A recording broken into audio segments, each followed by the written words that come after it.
All right, moving on to the reading for week 4. Sorry, this is another one by Irving Lee. My cover fell off, but again, this book, Language, Habits, and Human Affairs, second edition. This is chapter 7. It's called Facts First, Then Words. This is the longest reading that we are getting from any of our sources so far, and I believe it's the final one. Yeah. So that's about it. This is sort of the big hurrah for the general semanticist stuff. And in fact, this week we are wrapping up our kind of basic survey of concepts, principles, assumptions about general semantics. Hopefully at this point you're getting a pretty good handle on what this project was about. It's not terribly, I don't think, terribly tricky or complicated as a project. It's just greater clarity, greater assurance in our knowledge and in our understandings of the external world and of each other, because we are part of each other's external world. They're coming out of a context of war, of propaganda, of all kinds of terrible uses of language and symbolism to do things against the will of the populace. So I tend to think of general semanticists as, this is a Kenneth Burke phrase, as a kind of like a bad filling of a good need. It's not bad sort of necessarily in a kind of totally corrupt, morally bankrupt way, but sort of short-sighted and a little bit rigid and stern, and we'll see a lot of that stuff in this chapter here today. But nevertheless, it was coming out of this context was the last video, right? A context of, abuses of language and meaning on a scale that had really never been seen before, like a kind of global international scale. And we have new technologies that were being utilized, radio and print in ways that had never been seen.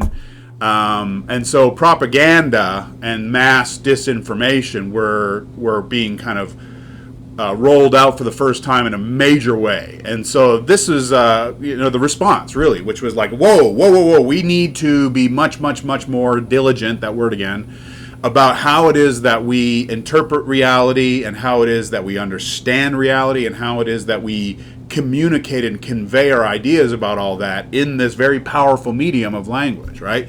So this is a very almost nervous and defensive and reactionary kind of a movement, but it's reacting to something quite terrible, and it's trying very hard to improve how it is that humans communicate and relate to one another. It was just using a kind of a limited lens, let's say.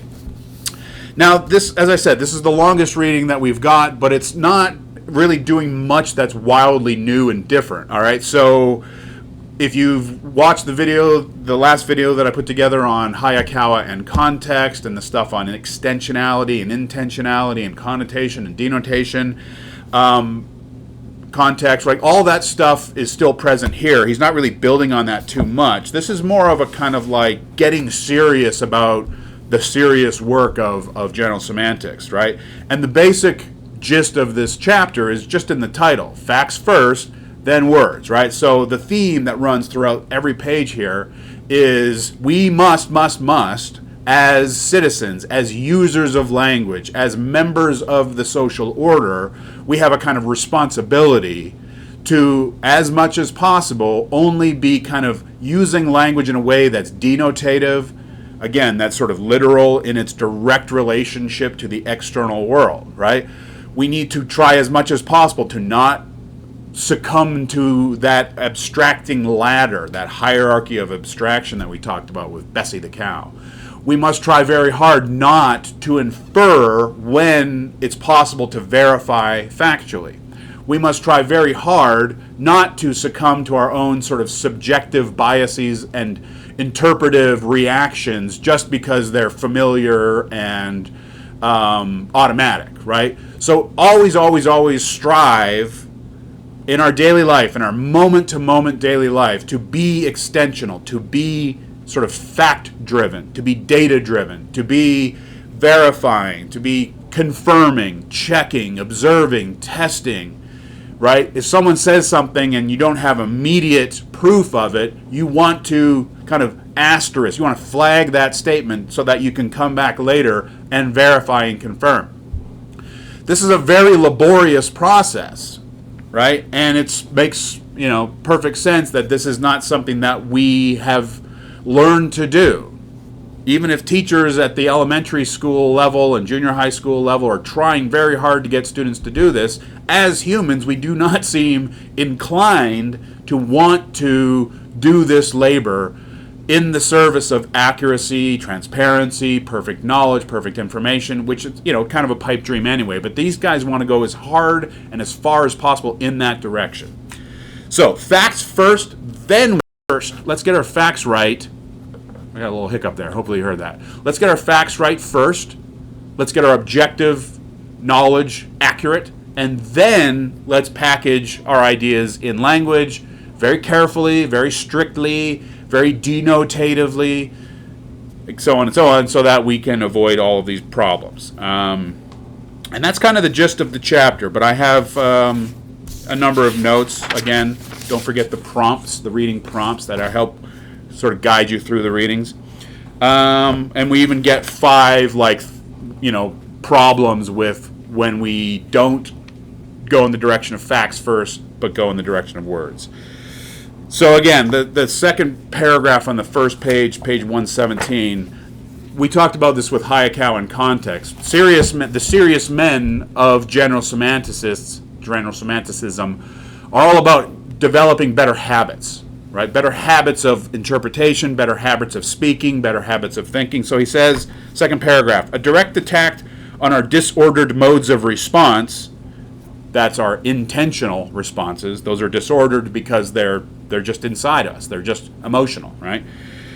A reordering of our usual habits, there's that word again, our habits of observing and talking. We need to reorder our habits of looking, observing, of reading the world, interpreting the world, and then of talking about that, right? So he's talking about a kind of a full-blown shift, a transformation in how it is that we think and talk in the service of objective, fact-based truth, right? Like this is the serious man, science-obsessed, objective, rigid kind of approach.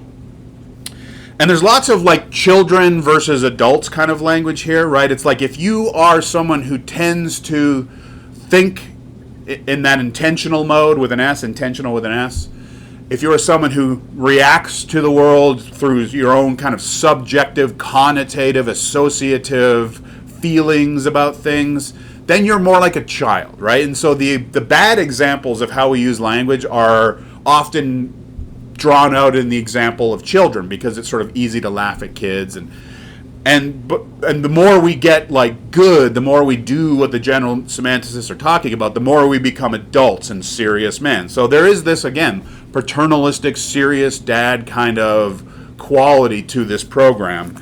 And again, I think it's another reason why it just doesn't really last. It's because it's so strict. It's like the strict father. So he says in the next paragraph, in the life history of a child, the facts are experienced long before he begins to verbalize about them. So that was not a bad example of a child, just sort of talking about the fact that when we were younger, before we come into language, we just experience the world directly. And then language comes along and we use it, and now we're able to do so much more, right? Again, language is agency. Language is action, but it's flawed action. It's flawed agency. It's imperfect. It's vague. It's opaque. It's hard to understand a lot of the times, and it goes awry, right? And these guys are trying to avoid that. So this reorientation and reordering is what he's thinking about. And the reordering is all about, again, facts, external world, and then thoughts and words about them. So he says, italicized, wherever possible. Is this first page? Can't find it. It's the second point on our prompt here. Whenever possible, look to facts first and not words about facts. Now, most of us at this point in human history live much of our lives through these things, right? And I'm guilty. First thing I do in the day is I grab my phone. Last thing I do at the day is put my phone away. I'm on it all day. I use it for a million different things, as we all do, and much, if not most, of my information about what's happening in the world is coming through this device, which is a representational machine, right? It's a home for reports, getting back to like the early videos on this topic, reports about what's going on in the world, right? What is a retweet or a share or a like or whatever? What you're doing is you're agreeing with a report about something that's happened. Maybe it's a tweet that someone wrote, so someone's own words, and when you like it or you retweet it, you're retweeting words about reports about what's going on in the world. So I'm pretty sure that, the general semanticist like Irving Lee would probably be screaming to the heavens if he was alive today to see what's happened in terms of our communication practices and our technologies, and the fact that the most powerful communication devices on Earth right now are machines for generating representations, and it just bounces around the social media sphere. And I think that's a big part of the, why we're in so much of our problems, is the fact that like so much of what we encounter and then like, affirm, send back out for others to encounter is partial. It's not directly relating to the external world so much as reporting on reports of what others have said about what others have said about what other. So there's a high level of abstraction, there's a high level of inferentiality, there's a high level of intentionality with an S, in the sense that, think about what Twitter is, or what TikTok is, or what Snapchat and Instagram are. They're just sort of these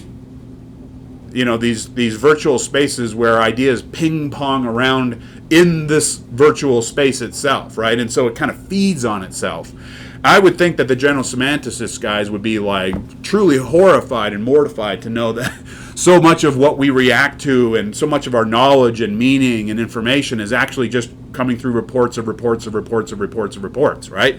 And what's even worse is that these things are kind of engineered to actually like filter out certain information and serve up really just the information that we've already demonstrated that we prefer, right? So we're getting an actually like curated reality that's coming to us. If you're on Facebook, Instagram, Twitter, that is absolutely the case. YouTube, I've done a fair bit of research on the kind of, the business models and the technology and so on. And it's just, it's just the case that data is now used more and more to serve up the things that the data proves what we already like and believe, right? So it's tough stuff for the general semanticist's approach, which is to get outside of all of this. So the number one rule, I'm quite certain, if the general semanticists these guys were alive today, would be put down your phones, go engage with the external world. Do not re-engage with your phones until you are absolutely certain of what it is you're talking about. And then anything that you receive online, verify it, check it, confirm it. Do not respond until you know for sure, right? That doesn't really happen. I mean, we all know how we operate on these devices, right? We tend to just like things that kind of speak to beliefs and feelings and ideas that we already have. And so this whole business of like things we like, things we share, things we post, there's a kind of circular quality about it, right? I would think that these guys would see that as really deeply problematic. So there's lots of examples in here of the problems that he's talking about. I'm just trying to find some good moments here. To be oriented extensionally, 123. There's some hilarious imagery in these old books, but you can see that like this image on 121. The one on the left is to be communicating intentionally, right, or to react intentionally, in the sense that you're just kind of going off of your own reactions, your own kind of subjective feelings. That's the internet model, the social media model on the left. The objective serious man model on the right gets facts first. So you see a tweet or you see something and someone says something and this guy's an a-hole or that person's a this or that person's a that, and instead of being like, yeah, he's probably the worst, you got to go out and verify for yourself. That's going into the life facts and then coming back, right? That little loop out into the extensional physical world does not happen so much today. That's, again, because these guys kind of tap into how we already feel about things, and so they're serving up stuff that it kind of already knows, the device, the platforms, they know that we are likely to have a favorable response. Anyone else super frustrated by their iTunes? I have Apple Music membership, and every Friday, I like this service. They come up with a new music playlist for you. Every week, you get a new playlist that's curated by the Apple Music algorithms, right? And it's based off of the stuff that you've liked in the past. Oh, that's a good song, like. And what it does is it just each week serves you up the same crap. I'm getting so frustrated with my algorithm because it's like, can you show me something different, please? Like, the whole point of this is for you to recommend stuff that I might like and not know of. If I liked the Tom Waits song 2 years ago, every week I get more Tom Waits. It's frustrating. But it's giving me what it knows I like. And these platforms don't like to take chances. They operate on certainties and probabilities, right? So it's a good chance that I'm going to like this other song by this artist that I liked a year ago, right? Well, that's the frustrating part about you might call it the intentional with an S loop, right? The intentional loop is like giving you more of what you've already demonstrated you prefer, but what about all that other stuff out there? That's the kind of the risk of the social media platforms, is that they keep us in these loops. All right, a little bit of a detour there, but a relevant one in terms of intentional versus extensional.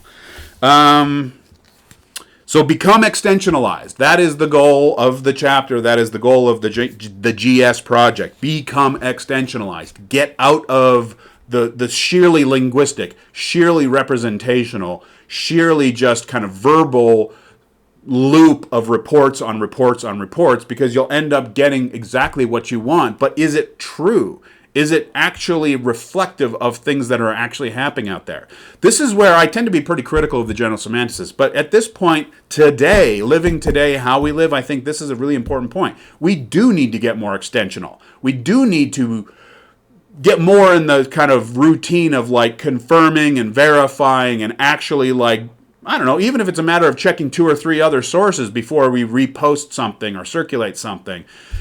Yes, a lot of stuff speaks to our intentional reactions, our feelings, our subjective values and preferences and priorities, but it's still worth verifying and confirming that the thing that you're saying is terrible or great is in fact happening the way it's supposed to be happening.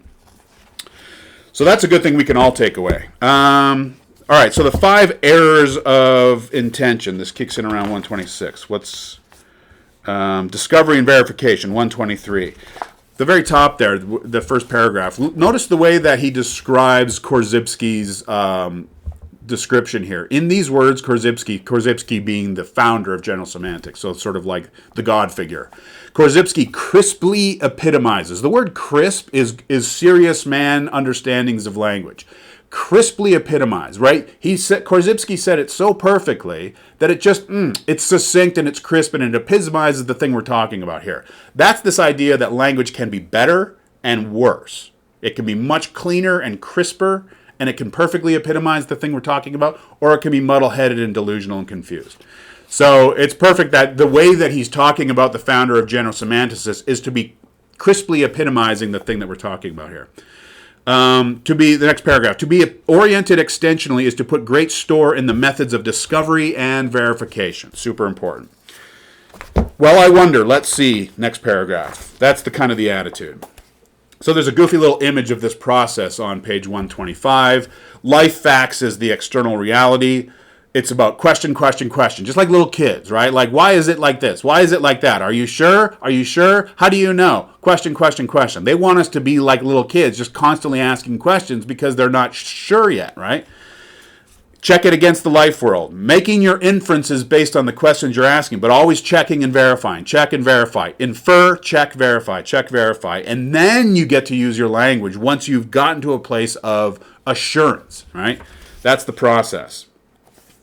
Notice also bottom of 124, the language of serious man. If you do this, if you become more extensional, second last paragraph he says, To take stock of what goes on, to attend to direct experience, to order our reactions in terms of what is found in life. This extensional orientation marks the beginning of man's control over his own destiny. That is a serious man obsession. It's control. Control over oneself, control over one's environment, control over the life world, control over the object. We can control all of these things as long as we get good, objective, scientific, fact-based knowledge. It's so kind of old world, serious man, stern father kind of idea, right? Because these are impossibilities. These are wishes. Okay. Control over your own destiny. Let's see. Which again, not to mean that we need to swing 100% in the opposite direction. There is no meaning. There is no control. It's all chaos, right? We just need to remind ourselves that in an absolute sense is impossible. We can strive to be better, but we also need to admit other things. That we have kind of irrational subjectivities. That we are passional creatures. Perhaps before we are reasoning creatures, right? These are more recent insights, is that we can't just wish away the fact that humans have feelings and subjectivities and all kinds of internal dynamics that need to be accounted for when we're thinking about, external reality and all the rest of it. Now, if you want to get a really good, clear sense of how it is the general semanticists actually feel about, the bad approach that they're trying to combat, just take a look on 126, 127. When orientation is by intention, all right? So he's given us, this is the way we want to be. We want to be extensional. He's just given us that. Now he's saying, because if we were intentional in our orientations, everything would go bad. And so take a look at the top of 127 there. The adequate documentation of this disordering evaluation. Disordering is when we evaluate intentionally, based on our subjective feelings. Would take us away from the triumphs of our productive genius to the heart of the crisis of our time. So this is it, gang. He's saying to only interpret and to only exist through our own intentional subjective orientations gets to the heart of the crisis of our time, as it is seen in the wars, in the degradation of human time-bending capacities to committed to waste and destruction, and the tragically mounting numbers in our jails and asylums. So criminality and mental illness is partly to blame because of our intentional reactions to things. Whoa.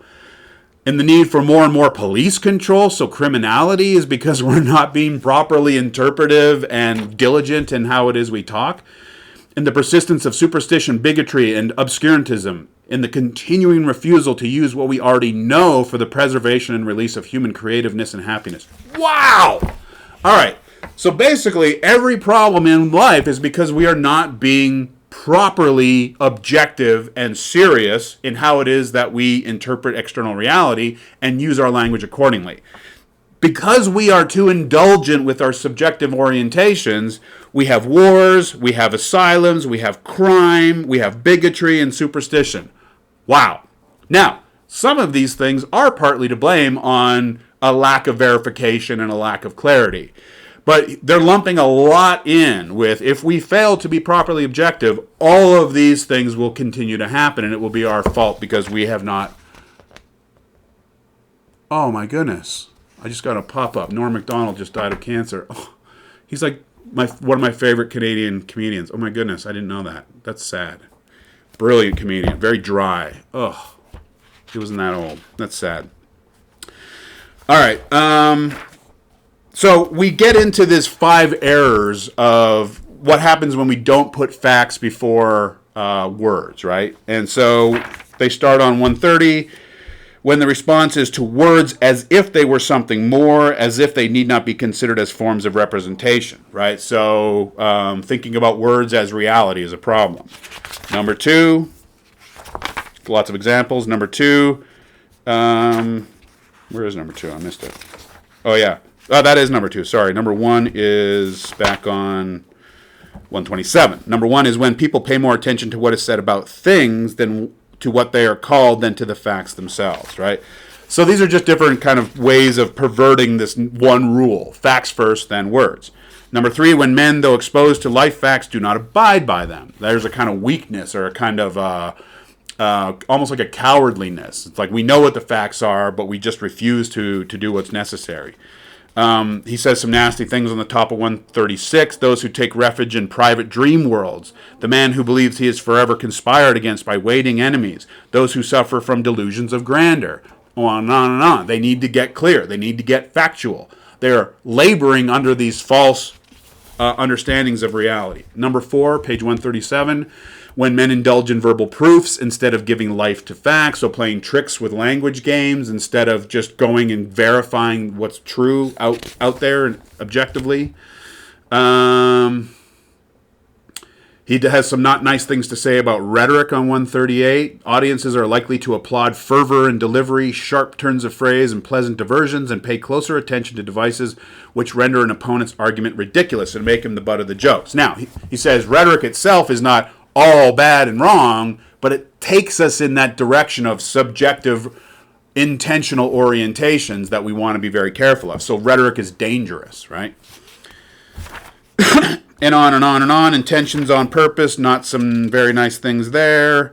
And then he ends off with what happens when the territory is inside the skin, right? So basically, what happens when our fantasy worlds become so compelling that it's hard to distinguish between the external and the internal. Here I think about video games. I think about like some of these worlds that are being created that are so compelling and so seductive that we would actually rather be in them than outside in our crappy world. I wrote the metaverse in the column here.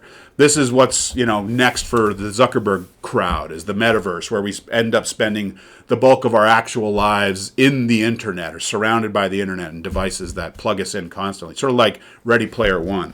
So that's a very tricky situation because we are getting closer and closer to that as being our reality. We are demonstrating to ourselves that we deeply potentially prefer the fantasy world of being in our rooms and watching shows on a screen, or being inside of screens, AR, VR goggles, and like, what if we could just be immersed in these worlds where everything is free and abundant and possible? So we'll get back to this kind of stuff later. He's just sort of tipping this off, and I probably need to wrap up. This is getting long. But there you go. So I know I went quickly through most of this, but it's the same lesson, same principle on every single page, with all kinds of scaremongering. Like, if we don't become extensional, these are the pitfalls. Yep.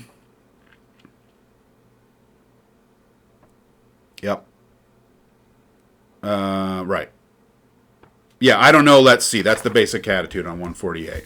And you know what? That's not bad. I mean, we should be somewhat as critical rhetorical communication scholars. We should be on guard. We should be alert. We should be always thinking to ourselves, is that all there is? Right? Is that it, or is there more that we should be considering here? Is there more in this context? Is there more going on in the world that hasn't been captured by the narratives, the reports, the stories, the tweets, whatever?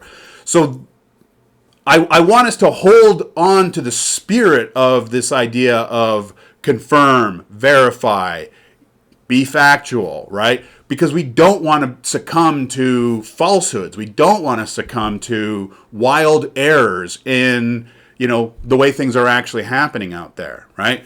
On the other hand, we also don't want to discount completely the role that our internal orientations play in everything. Okay, so a lot of points are well taken. He kind of overstates things for our purposes.